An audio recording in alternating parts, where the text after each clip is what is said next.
Hi hello అండి, అందరికీ నమస్తే. మీరు ఎప్పుడైనా ఈ విషయం గురించి ఆలోచించారా? సృష్టికర్త అయిన బ్రహ్మదేవుడికి మనం గుడి ఎందుకు కట్టము అని. ఈరోజు దీని వెనక ఉన్న చిన్న నిజమైతే చెప్తాను.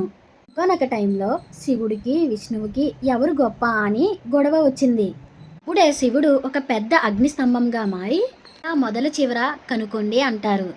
విష్ణువు కిందకు వెళ్ళి కనుకోలేక వచ్చేస్తారు. బ్రహ్మదేవుడు పైకి వెళ్ళారు. విష్ణుమూర్తికి ఎలా చివర కనబడలేదో అలానే బ్రహ్మదేవుడికి కూడా కనబడలేదు.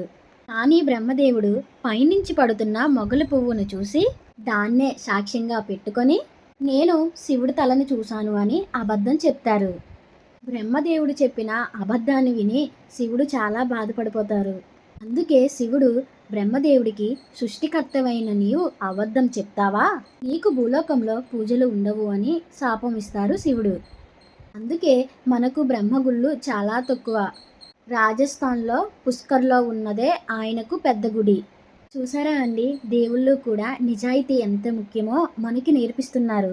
ఇది నేను చెప్పిన కథ కాదు, పురాణాలలో కూడా ఉన్నది. మీకు ఇలాంటి తెలియని విషయాలు నచ్చినట్లయితే నన్ను ఫాలో అవ్వండి. మనం కలిసి ఇంకా తెలుసుకుందాం.